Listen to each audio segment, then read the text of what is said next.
para hacer un balance de lo que fue la cuenta pública, la última cuenta de este gobierno, los compromisos que se adquirieron, las repercusiones, por supuesto, y lo que viene ahora en unas semanas con las primarias. Estamos junto a la senadora y presidenta del Partido Socialista, Paulina Bodanovich. ¿Cómo está, senadora? Muy buenos días. Hola, muy buenos días, Bárbara. Bueno, intensa la jornada que tuvieron y que sigue teniendo, senadora. Muchas gracias por estar aquí. Cuéntenos qué le pareció la cuenta pública, la última del presidente Boric. Las cuentas públicas son una forma de mostrar los avances y también de proyectar ciertos temas que son relevantes. Yo he escuchado hartas críticas y obviamente uno sabe de quién vienen. La oposición, muchos señalan que aquí no hubo grandes anuncios, grandes proyectos, o Evelyn Matei ha señalado que los hospitales no tendrían financiamiento, circunstancias que son hospitales que están terminados prácticamente, los que ha hecho alusión el presidente y por lo tanto evidentemente tienen un financiamiento y una posibilidad real de entrega, cosa que además sé muy de cerca porque ahí hay tres hospitales de mi región, Cauquenes, Parral y Constitución.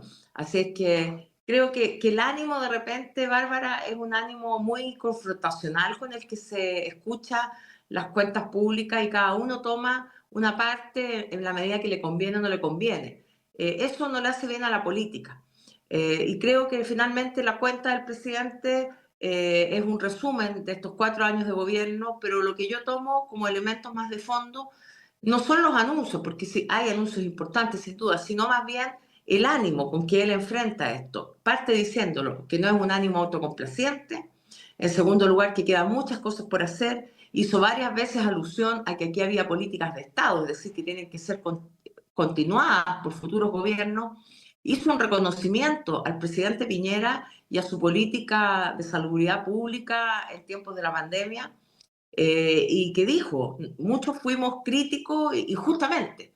Entonces, yo, no es que yo quiera tomar solo lo bueno, sino que también poner en su justo equilibrio lo más de fondo, más allá de las propuestas que pueden gustarle o no a la oposición, pero me parece que fue con un ánimo ponderado y de buscar acuerdos, porque la conclusión con que yo me quedo es que lo que él relevó fue que la política de trinchera, de buscar satisfacer a su electorado propio, cualquiera que sea el político que esté en esto, finalmente no nos lleva a solucionarle los problemas a la gente y puso como ejemplo de ello más de 10 años de fracaso en reforma previsional que en este gobierno se logró. En esa discusión post de las cosas que se han puesto sobre la mesa, ¿a quién le habló el presidente Boric en su cuenta? ¿A quién cree usted que le habló? Porque se dice, para algunos, que le habló solo a su público más fiel, trató de acercarse un poco más a su más cercano, que, entre comillas, fidelizarlo. ¿A quién usted ve que le habló el presidente Boric? Bueno, yo estuve presente en el Salón de Honor del Congreso. El presidente fue interrumpido más de 100 veces por aplausos espontáneos. No tenía solo adeptos dentro del Congreso, evidentemente, estábamos todos los parlamentarios de todos los colores políticos, en el público también. Las tarjetas que se entregan las entrega el presidente del Senado y el presidente de la Cámara. A cada parlamentario nos dan una tarjeta, de manera tal que es representativo el público que está en las galerías respecto de quienes aplauden. ¿Ah? Entonces, si le hubiera hablado solo a su público exclusivamente o a su nicho más duro, creo yo no habría habido esas reacciones espontáneas en las galerías o en los invitados. Porque finalmente él habló de temas muy importantes para la gente. Ahora, claro, sale finalmente como los temas de la cuenta pública, tal vez los que pueden ser más polémicos, y donde a la derecha más dura también se le ha dado la posibilidad de salir a golpear el tema que se ha informado erróneamente como el cierre de Punta Peuco, porque aquí no hay cierre, aquí lo que hay es un estudio de una medida administrativa con gendarmería, cosa que le encomendó al ministro de Justicia. Yo tuve oportunidad de ayer a hablar con el ministro Gajardo a la salida de la cuenta y me dijo, bueno, estamos iniciando un trabajo, vamos a ver qué es lo que podemos hacer, pero esto se ha hecho pensando y tomando en consideración lo propio que nos ha señalado Gendarmería. Entonces, cuando se habla de revanchismo por parte del presidente del Senado, yo creo que no son los tonos. Aquí hay que escuchar bien cuáles son las medidas y claro, nos quedamos con eso, nos quedamos con el tema de Israel, que es un tema contingente, pero no nos quedamos tal vez con las medidas y propuestas y con el análisis y avance que demostró el gobierno, porque le guste o no le guste a la derecha, le guste o no le guste a la oposición o a las derechas, aquí ha habido importantes avances para la ciudadanía. Ahora, en el caso de Punta Peuco, dice, él, claro, no dijo cierre en ningún momento, tal como usted dice, sino que más bien lo van a transformar en un penal común. ¿Qué podría implicar eso? Diputadas Lo que como pasa Camila es que Flores, pues, dicen, oye, las condiciones que está ahí ya son casi insalubres, entonces, ¿qué tanto puede cambiar? a ver, nosotros tenemos un problema carcelario enorme en el país, eso es indudable, y un problema de sobrecarga. Hablando de todo este tema de las licencias médicas, yo creo que los gendarmes también tienen una sobrecarga laboral, estrés.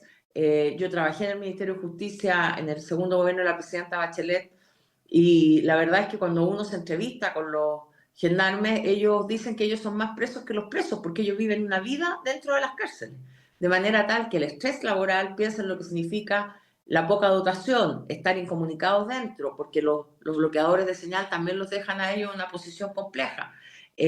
Los presos fabrican armas con cualquier cosa, desde el cepillo de dientes en adelante, de manera tal que es un estrés permanente. Eso es lo que lleva a que se adopten ciertas medidas, pero aquí no hay revanchismo. Revanchismo a lo mejor podría haberse entendido que se cerrara Punta Peuco y todas estas personas que están detenidas ahí fueran distribuidas por penales por todo Chile, atendía sus condiciones físicas que son bastante mermadas, atendía la edad que tienen. Eso sería un revanchismo. Yo no creo que esto tenga ese carácter. Sí, un carácter de que los penales todos están bastante colapsados y de hecho la mitad, creo yo, no sé si la cifra es exacta, pero hay muchos condenados por violaciones a los derechos humanos que están en Punta Peuco, pero hay muchos que están en Colina. Eso también se hizo en el gobierno de la presidenta Bachelet, de trasladar, porque ya no había instalaciones suficientes, y en el fondo lo que uno tendría que atender es que son personas muy mayores en general, bastante deterioradas, y que puede haber personas de esas características que no sean violadores de derechos humanos, que sean presos comunes y que tengan que ser trasladados a dependencias de allí, porque finalmente esas dependencias pueden cumplir con los requisitos. Entonces aquí el criterio técnico de gendarmería es el que va a primar, no hay un revanchismo político. Entonces yo creo que, y esto de presentar como lo hizo el candidato Kaiser, de que esto es contra las Fuerzas Armadas, yo le digo, yo soy una persona de izquierda, trabajé como subsecretaria para las Fuerzas Armadas casi 3 años, conozco la labor que hacen, la defiendo, la valoro, creo que son funcionarios públicos abnegados, siempre dispuestos a cumplir con las tareas que se les encomiendan, y en este gobierno lo hemos visto tal vez de mejor manera porque han estado desplegados en la frontera norte, han estado desplegados en la macrozona sur cumpliendo otras tareas distintas de las que son constitucionalmente propias, como es el resguardo de la soberanía nacional. Los vemos desplegados siempre en las tragedias y catástrofes de nuestro país.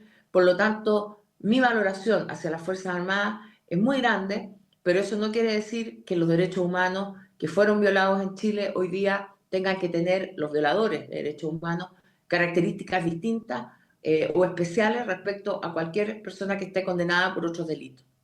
Bueno, ahora en otro rol, que aprovechando la experiencia que usted tuvo en defensa, la situación con Israel, había muchas dudas si es que el gobierno iba a anunciar o no, el presidente, una ruptura de relaciones con ese país. Finalmente anunció otras medidas, incautación de armas, un proyecto de ley para prohibir las importaciones de zonas que provengan de lugares de asentamientos ilegales, como decía el presidente. ¿Cómo nos afecta esto? Nosotros, ¿cómo ve usted además que se ha ido dividiendo de alguna forma el escenario político, la diversificación de la defensa de Israel? Lo primero, creo que hay que hacerse eco de lo que dijo el presidente. Esta crítica, oposición del gobierno no es respecto del pueblo de Israel, sino de un gobierno que evidentemente está también cometiendo vulneraciones y violaciones a los derechos humanos flagrantes día a día. El presidente fue también bien claro, condenó los ataques y las tácticas de Hamas, y señaló que eso también era repudiable, de manera tal que aquí no hay un empate, no, o no hay una protección de un sector por otro. Y respecto a lo que, eh, respecta a nuestro país, yo creo que nosotros tenemos que ser de alguna manera partícipes de cualquier acción de paz, propiciarla, ser actores, aunque estemos lejos, también colaborar en la comunidad internacional, porque lo que vemos hoy día es una comunidad internacional muy debilitada, la ONU con muy poco margen de acción, con muy pocas posibilidades de intervenir exitosamente en ninguno de los conflictos que hay hoy día en el mundo, de manera tal que el fortalecimiento de lo multilateral, que siempre ha sido un aspecto de nuestra política exterior, hoy es más que nunca necesario. Pero otra cosa es traernos el conflicto a nuestro país, donde, entre otras cosas, la comunidad palestina y la comunidad judía han convivido largamente, sin conflicto, y por lo tanto, a mí, ver la ausencia del rabino ayer en la cuenta pública me hace, digamos, pensar en que nos estamos trayendo un conflicto que, en vez de tratar de solucionarlo y de apoyar con nuestras comunidades desde acá, estamos introduciéndolo con algo muy penoso, que es en medio de una confrontación electoral. Entonces, utilizar un conflicto de la naturaleza que está en Gaza, con las muertes, con el dolor que nos tiene que causar a todos, eh, bueno, creo que también es un problema. Por lo tanto, las medidas que anuncia el presidente, las económicas, claro, son bastante poco, digamos, eficientes. Yo creo que es más bien una señal en el sentido de decir, no le vamos a comprar cosas, no vamos a traer bienes que sean fabricados en esta zona, pero el intercambio, no soy experta tampoco en esto, pero el intercambio con Israel de ese tipo de bienes probablemente es bastante escaso. Lo dijo ayer también el canciller. Pero sí, me parece que estudiar eh, el tema de la provisión de sistemas de armas o todo lo que tiene relación con la defensa, cuyo proveedor principal en nuestro país es Israel, sí tiene una connotación muy importante para la defensa nacional. No solo como una señal política, sino que la soberanía nacional nunca deberá estar, digamos, relacionada con un país en particular. La compra de los sistemas de armas, en fin, debe tener una diversificación de manera tal que precisamente en un conflicto como este no quedemos nosotros presos de aquello, y por lo tanto esa medida que él anunció, que también es una medida administrativa, que es decirle a la ministra de Defensa, estudie cómo podemos diversificar nuestro escenario en la defensa, me parece muy, muy relevante. Ahora, el embajador de Israel en Chile afirmó que medidas como esta solo perjudican a Chile. Y si uno lo ve desde el punto de vista de que nosotros de alguna manera dependemos de ello, realmente tiene razón. ¿Qué tan complejo es eso? ¿O qué tanto eso pudo haber pesado para eventualmente no romper relaciones o no tomar otro tipo de medidas? Porque además acá no solo está Israel, está Estados Unidos, que ya nos tiene medio amenazado con cortarnos la visa waiver y darnos otros problemas, digamos. Mire, nosotros tenemos una industria militar que ayer el presidente valoró en relación a la Armada, al plan de construcción naval que se inició con la presidenta Bachelet.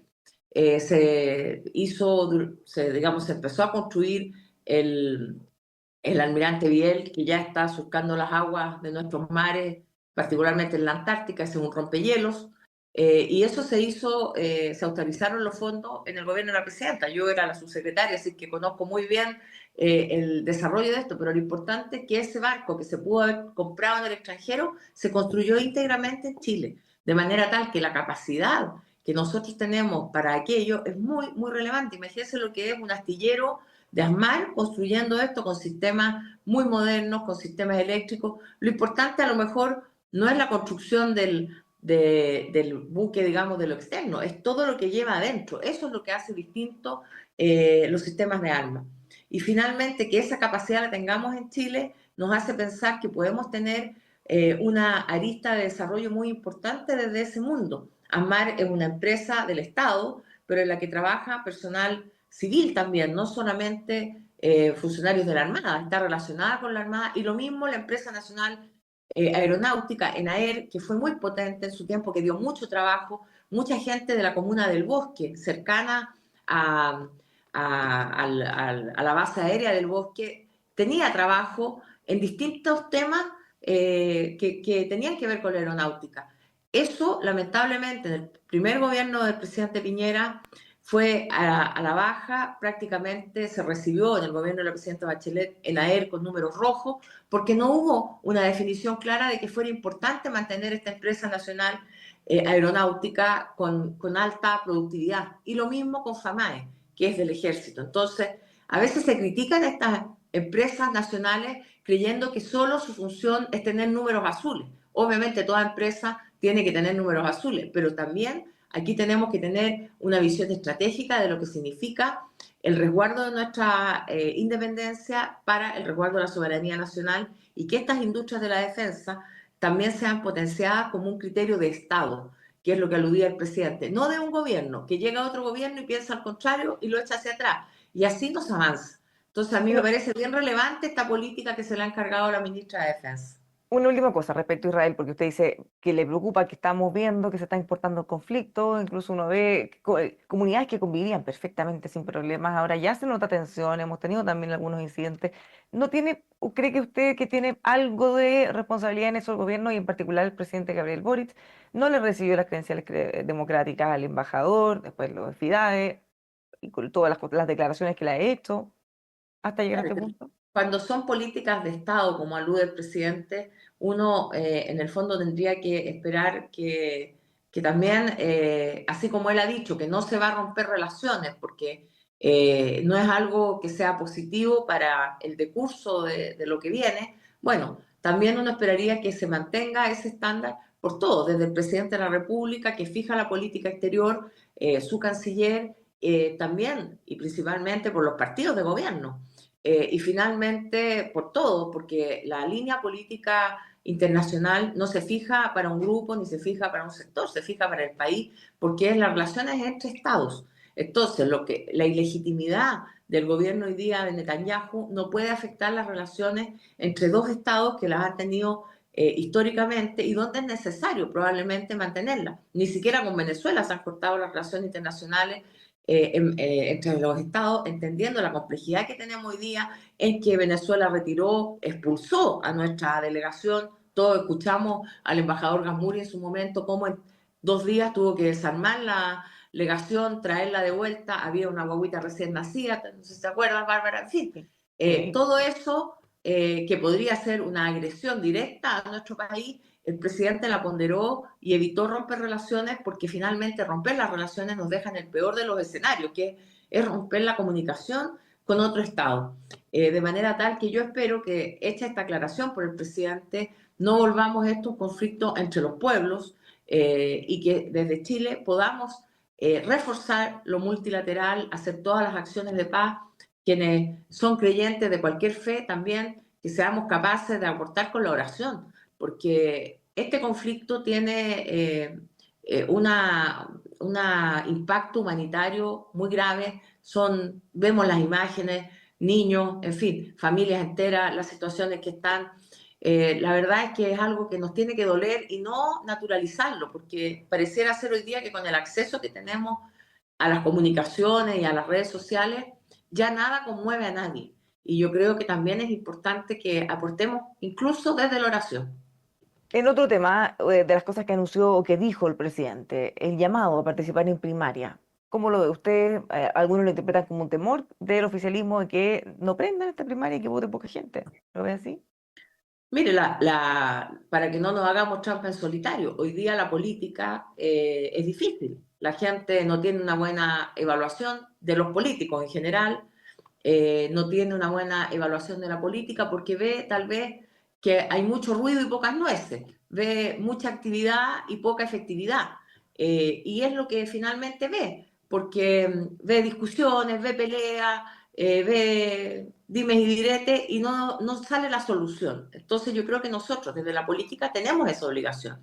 Y por eso a mí me gustó mucho lo que dijo el presidente ayer respecto a la reforma previsional, pero que es extrapolable a todo en la política. Y sobre todo valoro que sea él, que fue crítico de la democracia de los acuerdos, que fue crítico de lo que se llamó en su momento la cocina. Bueno, finalmente nosotros tenemos la obligación de sentarnos a una mesa y llegar a acuerdos. Y eso es la única fórmula. Él habló del fracaso de los dos procesos constituyentes. Se hizo cargo de aquello por el lado de la izquierda, pero yo no he escuchado una autocrítica por el lado de la derecha respecto del fracaso del segundo proceso constituyente, que tenía otro resguardo, porque todos dicen, bueno, es que perdió uno a la izquierda y el otro se perdió por la derecha. No es lo mismo, Bárbara. El segundo proceso tenía resguardo. Escribimos las bases de ese proceso constitucional en una mesa sentados desde la UDI y el Partido Comunista. Solo se restó el Partido Republicano. Partido Republicano que ganó el número de constituyentes y que impuso su visión. Y hoy día el líder del Partido Republicano se da el lujo de ir a Austria, andar hablando en contra de su país, en contra del gobierno, con unas posiciones que pese a toda la comunicación tan rápida que tenemos, no se ha difundido suficientemente las cosas que habla Kast, y sobre todo cuando va al extranjero. Entonces, si va a aplicar esas barbaridades en Chile, preocupémonos porque el Partido Republicano ya dio señales en ese segundo proceso constituyente de que no es un partido que piensa en Chile, está pensando en imponer una verdad para un sector, pero que no piensa en la comunidad. Entonces, a mí me gustó que el presidente haya hecho este reconocimiento de que la democracia consiste en sentarse a la mesa y dialogar, ceder, entregar posiciones y no quedarnos solo con la verdad para efectos testimoniales. Yo tengo la razón, entonces como yo tengo la razón no llego a acuerdo. Yo creo que eso es un avance importante de una generación que fue confrontacional, que fue crítica, muy crítica de lo que se había hecho por las generaciones anteriores y que hoy día reconoce en esa forma de hacer política la forma que corresponde. ¿Le preocupa el estancamiento de Toa en las encuestas para la primaria? Mire, yo creo que la mejor encuesta va a ser el 29 de junio, en primer lugar. Así es que vamos a trabajar y lo estamos haciendo. Y a propósito de lo que usted decía de si hay entusiasmo o no, bueno, el entusiasmo hay que generarlo, hay desconocimiento, diría yo. Más que nada porque no hay campaña, la campaña empezó recién el viernes en la calle. Estuvimos, en mi caso, estuve en la región del Maule, en varios puntos, en la capital, en Talca, estuve el día antes en varias comunas de la provincia de Curicó. Al otro día me fui a la provincia de Linares, me falta Cauquenes este fin de semana, así que vamos a estar en las 4 provincias del Maule, cada parlamentario está enfocado en sus regiones. Yo también voy a hacer algún par de visitas en otras regiones porque soy presidenta de mi partido, pero el Partido Socialista está involucrado 100% en la campaña de Carolina Toá, basta ver las imágenes. Yo, al menos que conozco a la gente, reconozco en todas las actividades a muchos compañeros y compañeras socialistas que creen en Carolina Toá, creen en su capacidad de conducción, de gobernabilidad, de que su experiencia, de que su convicción que hizo valer en la dictadura siendo muy jovencita en contra de ese régimen, también ha estado presente en una defensa de los derechos humanos, en una capacidad de hacerse cargo de los temas difíciles, como fue el tema de la seguridad en el gobierno, que no fue un tema fácil, enfrentarlo con decisión y convicción, y que como presidenta del país va a poder darle gobernabilidad también pensando en esta fórmula que es la de los acuerdos. Finalmente, después de la última cuenta, por supuesto ya está todo en cuenta regresiva, presidente Boric, o Boric 2029, ¿lo ve usted como una cosa posible de pensar hacia más el futuro? Mire, si yo viera el futuro, tal vez no estaría aquí. Así que yo, para adivinanza, no creo. Lo que sí me parece importante que tengamos una proyección desde lo que es la centroizquierda con cierta convicción, con voluntad de poder generar condiciones para que el país progrese. Me preocupa mucho el tema económico. Creo que la cuenta pública ayer, el presidente se refirió en forma muy escueta a todo lo que puede ser el desarrollo económico del país.